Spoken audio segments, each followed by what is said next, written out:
we discussed 9th class maths chapter 1. Previous వీడియోస్లో మనం తెలుసుకున్నాము సహజ సంఖ్యలు, పూర్ణ సంఖ్యలు, పూర్ణాంకాలు, అకర్ణీయ సంఖ్యలు అంటే ఏమిటి, అకర్ణీయ సంఖ్యల మధ్య ఎన్ని అంకెలు ఉంటాయి, వాటి మధ్య ఎగ్జాంపుల్స్, ప్రాబ్లమ్స్ అన్నీ చూసాము. ఇప్పుడు నెక్స్ట్ ఇక్కడ జస్ట్ మ్యాటర్ ఇచ్చాడు. ఈ మ్యాటరు చదువుతాము. సంఖ్యారేఖను మరొకసారి పరిశీలిద్దాము. అంటే మనం చూసినాం కదా ఆల్రెడీ. ఆ సంఖ్యారేఖను గమనిస్తే మీరు అన్ని సంఖ్యలు తీసుకున్నారా లేదు, ఇంకా వాస్తవం ఏమిటంటే సంఖ్యారేఖకు ఇంకా చాలా సంఖ్యలు మిగిలి ఉన్నాయన్నమాట. మీరు ఎంచుకున్న సంఖ్యా స్థానాల మధ్య ఖాళీలు ఉన్నాయి. మరి 1 లేదా 2 మాత్రమే కాదు, అనంతంగా చాలా ఉన్నాయి. ఆశ్చర్యకరమైన విషయం ఏమిటంటే ఈ 2 ఖాళీలు మధ్య కూడా అనంతమైన అనేక సంఖ్యలు ఉన్నాయి అని చెప్తున్నారనమాట. మన వద్ద ఇంకా కొన్ని క్రింద ఇవ్వబడిన ప్రశ్నలు మిగిలి ఉన్నాయి. సంఖ్యారేఖపై మిగిలి ఉన్న సంఖ్యలను ఏమని పిలుస్తారు? మనం వాటి ఎలా గుర్తిస్తాము అంటే మనం వాటిని అకర్ణీయాల నుండి ఎలా వేరు చేయాలి? ఈ ప్రశ్నలకు తదుపరి విభాగంలో సమాధానాలు ఇవ్వబడతాయి. వీటి గురించి మళ్ళీ డిస్కస్ చేద్దాము. నెక్స్ట్ ఇప్పుడు ఎక్సర్సైజ్ 1లో ప్రాబ్లమ్స్ ఉన్నాయి చూడండి. ఇక్కడ ఫస్ట్ ప్రాబ్లం వచ్చేసి 0 అనున్నది ఒక అకర్ణీయ సంఖ్య అవుతుంది. పి మరియు క్యూలు పూర్ణ సంఖ్యలు. క్యూ ≠0 అయినప్పుడు p/q రూపంలో రాయగలరా అంటున్నాడు. ఇక్కడ 0 అనేది అకర్ణీయ సంఖ్య అవుతుందండి. ఎందుకంటే మనకు 1/0 ఉంటేనే నిర్వచించలేమన్న అర్థము. 0 అనేది పీగా తీసుకున్నప్పుడు 0/1, q/0, 0/2, 0/3 ఇలా తీసుకునేస్తే 0 అనేది ఒక అకర్ణీయ సంఖ్య అవుతుంది అనమాట. ఎందుకంటే q ≠0 అనమాట. ఈ కండిషన్ ఇచ్చినాడు కాబట్టి అకర్ణీయ సంఖ్య కావాలంటే q ≠0. కాబట్టి క్యూ ప్లేస్లో మనం 1, 2, 3 అండ్ సో ఆన్ అలా నెంబర్స్ తీసుకున్నామంటే 0 అన్నది ఒక అకర్ణీయ సంఖ్య అవుతుంది.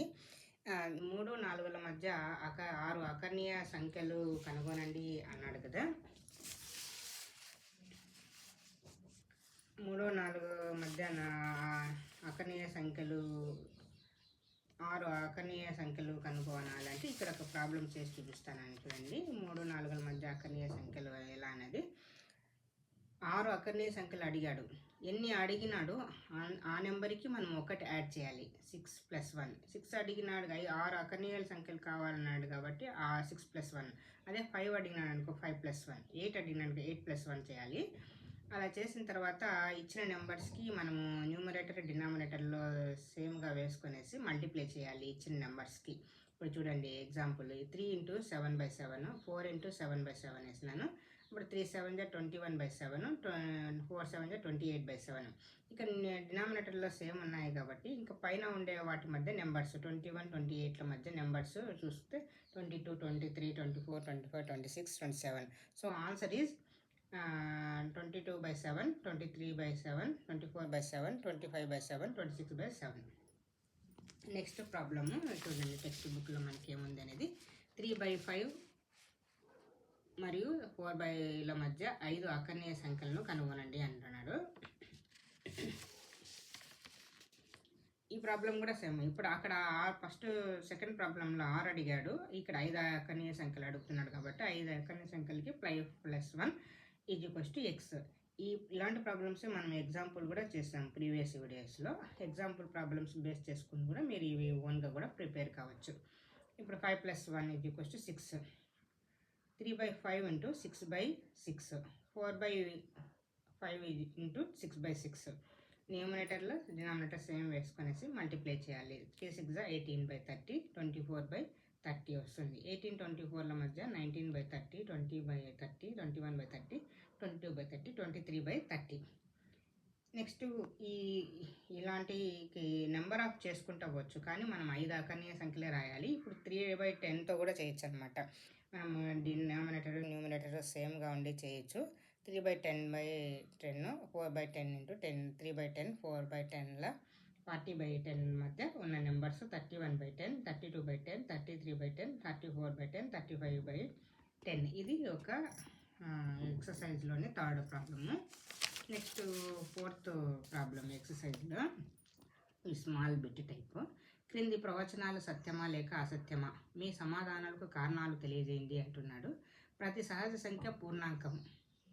ఇది ప్రతి సరి సంఖ్య పూర్ణాంకమే, ఇది కరెక్ట్ అండి. అలాంటి 1 2 3 4 అనేటివి పూర్ణాంకంలో ఉంటాయి కాబట్టి. నెక్స్ట్ సెకండ్ది, ప్రతి పూర్ణ సంఖ్య ఒక పూర్ణాంకము, ఇది నో. పూర్ణ సంఖ్యలు అంటే మైనస్లు ఉంటాయి కాబట్టి, పూర్ణాంకంలో మైనస్లు ఉండవు కాబట్టి -1 is not a whole number, పూర్ణాంకము కాదు -1 అనేది. ప్రతి అకర్ణీయ సంఖ్య ఒక పూర్ణాంకము, ప్రతి అకర్ణీయ సంఖ్య ఒక పూర్ణాంకం అంటే ఇది కాదు. ప్రతి అకర్ణీయ సంఖ్య ఒక పూర్ణాంకము కాదు, ఎందుకంటే అకర్ణీయ సంఖ్యలు అనేది 3/5 4/5 ఇలాంటి రూపంలో ఉంటాయి, p/q రూపంలో ఉంటాయి కాబట్టి. పూర్ణాంకం అనేది 0 1 2 3 4 అండ్ సో ఆన్ రూపంలో ఉంటుంది కాబట్టి ఇవి కాదు. ప్రతి అకర్ణీయ సంఖ్య ఒక పూర్ణాంకము కాదు. నెక్స్ట్ ఇక్కడ కర్ణీయ సంఖ్యల గురించి చెప్తాము. ఇంతసేపు మనం అకర్ణీయ సంఖ్యల గురించి మాట్లాడాము. ఈ అకర్ణీయ సంఖ్యల గురించి మనం డిస్కస్ చేసే బదులు ఇక్కడ బాక్స్లో ఉన్నది ఫస్ట్ డిస్కస్ చేద్దాం. ఈ కర్ణీయ సంఖ్యలు ఎలా వచ్చాయని తెలుస్తుంది. గ్రీస్లోని పైథాగరియన్లు ప్రసిద్ధ గణిత శాస్త్రజ్ఞులు మరియు తత్వవేత్త. పైథాగరస్ యొక్క అనుచరులు 400 BCలో అకర్ణీయం కాని సంఖ్యలను మొదటిసారిగా కనుగొన్నారు. ఈ సంఖ్యలను కర్ణీయ సంఖ్యలు, కర్ణీయాలు అని పిలుస్తారు, ఎందుకంటే అవి పూర్ణ సంఖ్యలు నిష్పత్తి రూపంలో రాయబడవు. పైథాగరియన్ క్రోటన్కు చెందిన హిపాకస్ చేత కర్ణీయ సంఖ్యల ఆవిష్కరణ చుట్టూ అనేక కల్పిత గాథలు ఉన్నాయి. ఎందుకంటే √2 కర్ణీయ సంఖ్యను కనుగొనడం వల్ల కానీ, లేదా √2 గురించి రహస్యాన్ని పైథాగరియన్ శాఖ వెలువపలి వ్యక్తులకు వెల్లడించడం వల్ల కానీ, అన్ని కల్పిత గాథలలో హిపాకస్ ముగింపు ఒక దురదృష్టకర గాథ అని. చూడండి, ఇది ఇక్కడ మనకు కర్ణీయ సంఖ్యలను కనుగొన్నారు అని ఇక్కడ గ్రీసులోని పైథాగరియన్లు తెలియజేస్తున్నారు. ఇది మనకి ఎగ్జామ్లో బిట్ టైప్ కానీ, ఇక్కడ డిఎస్సిలో కానీ మనకు ఆప్షనల్స్ రూపంలో కానీ ఇవ్వవచ్చు. నెక్స్ట్ కర్ణీయ సంఖ్యలు. ముందు విభాగంలో సంఖ్యారేఖపై అకర్ణీయ సంఖ్యలు కాని సంఖ్యలను ఉండవచ్చని మనం చూసాం. ఈ విభాగంలో మనం ఈ సంఖ్యల గురించి పరిశోధించబడుతున్నాం. ఇప్పటి వరకు అన్ని మీరు చూసిన సంఖ్యలు p/q రూపంలో ఉన్నాయి. ఇక్కడ p మరియు qలు పూర్ణ సంఖ్యలు మరియు q ≠ 0. కాబట్టి మీరు అడగవచ్చు, ఈ రూపంలో లేని సంఖ్యలు ఉన్నాయా అని. వాస్తవానికి అలాంటి సంఖ్యలు ఉన్నాయి. ఆ సంఖ్యలకి ఉన్న ఇక్కడ నిర్వచనమే కింద ఇచ్చారు చూడండి. ఈ సంఖ్యలను అధికారికంగా నిర్వచిద్దామన్నాడు. ఎస్ అనే సంఖ్యను p/q రూపంలో రాయలేనిచో దాన్ని కర్ణీయ సంఖ్య అని పిలుస్తాం. ఇక్కడ p మరియు qలు పూర్ణ సంఖ్యలు మరియు q ≠ 0 అన్నమాట. కర్ణీయ సంఖ్యలకి యొక్క నిర్వచనం. p/q రూపంలో రాయలేనివన్నీ కూడా కర్ణీయ సంఖ్యలు అవుతాయి. అలాంటప్పుడు ఇక్కడ p మరియు qలు కూడా పూర్ణ సంఖ్యలు మరియు q ≠ 0.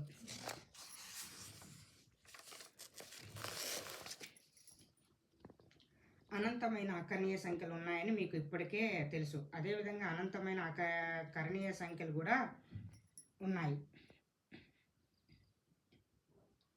కొన్ని ఉదాహరణలు: √2 √3 √15 π 0.10 110 111 110 1110. సూచన: ఇక్కడ మనం గుర్తు చేసుకున్నట్లయితే మనకు తెలుసు, √2 గుర్తును ఉపయోగించిన సందర్భంలో అది సంఖ్య యొక్క ధనవర్గమూలమని భావిస్తాం. √4 = 2గా రాసినప్పటికీ 2 మరియు -2 కూడా √4 యొక్క వర్గమూలములు. ఇక్కడ మనము √2 గుర్తుని తీసుకుంటాము, కానీ ఇక్కడ 4 యొక్క వర్గమూలాలు 2 కానీ -2 అవుతుంది అనమాట. 2 కూడా అవుతాయి అలా. పైన ఇవ్వబడిన కొన్ని కర్ణీయ సంఖ్యలు మీకు తెలుసు. ఉదాహరణకు పైన పేర్కొన్న చాలా వర్గమూలములు మరియు పై అను సంఖ్య గురించి మీకు తెలుసు. ఇక్కడ √2 ఒక కర్ణీయ సంఖ్య అని పైథాగరస్ నిరూపించారు. చూడండి, ఇది బిట్ టైప్గా కూడా మనకు రావచ్చు. √2 ఒక కర్ణీయ సంఖ్య అని పైథాగరస్ నిరూపించారు. తర్వాత సుమారు క్రీస్తుపూర్వం 425లో సైరస్కి చెందిన థియోడోరస్ అనే వ్యక్తి √3 √5 √6 √7 √10 √11 √12 √13 √14 √15 మరియు √7 అನ್ನು కర్ణీయ సంఖ్యలుగా కూడా చూపించారు. √3 √2 √3 √5 మొదలగు వాటి నిరూపణలు 10వ తరగతిలో చర్చించబడతాయి. ఇక్కడ 10th క్లాస్లో డిస్కస్ చేస్తాము వాటి యొక్క నిరూపణలు. పై విషయానికి వస్తే ఇది అనేక సంస్కృతుల వారికి వేలాది సంవత్సరాలుగా తెలుసు. ఇది 1700ల చివరిలో లాంబెర్ట్ మరియు లెజెండర్ చేత కర్ణీయ సంఖ్య అని నిరూపించబడింది. తదుపరి విభాగంలో 0.10 110 1110 1110 మరియు పై కర్ణీయ సంఖ్యలు ఎందుకో చర్చిస్తాము. ముందు విభాగంలో చివరిలో లేవనెత్తిన ప్రశ్నలకు తిరిగి వెళ్ళాం. అకర్ణీయ సంఖ్యల సంచిని గుర్తు తెచ్చుకోండి. మనం ఇప్పుడు అన్ని అకర్ణీయ సంఖ్యల సంచిలో ఉంచినట్లయితే సంఖ్యారేఖపై ఏదైనా సంఖ్య మిగిలి ఉంటుందా అంటే జవాబు లేదనే సమాధానం చెబుతాం. అన్ని అకర్ణీయ సంఖ్యల మరియు కర్ణీయ సంఖ్యల సేకరణను కలిపి మనం వాస్తవ సంఖ్యల సేకరణ అని పిలుస్తామన్నమాట. అకర్ణీయ సంఖ్యలను కర్ణీయ సంఖ్యలను కలిపి మనం ఏమంటాము? వాస్తవ సంఖ్యలు అంటాము. వీటినే రేషనల్ నెంబర్స్ అంటాము. ఆర్ అనే అక్షరంతో సూచిస్తాము. కాబట్టి వాస్తవ సంఖ్య ఒక కర్ణీయ లేదా అకర్ణీయ సంఖ్య అవుతుంది. కాబట్టి ప్రతి వాస్తవ సంఖ్యను సంఖ్యారేఖపై ఒక ప్రత్యేక బిందువుతో గుర్తించవచ్చని మనం చెప్పగలం. అలాగే సంఖ్యారేఖపై ఉన్న ప్రత్యేక బిందువు ప్రత్యేక వాస్తవ సంఖ్యను సూచిస్తుంది. అందుకే మనం సంఖ్యారేఖను వాస్తవ సంఖ్యారేఖ అని పిలుస్తామన్నమాట.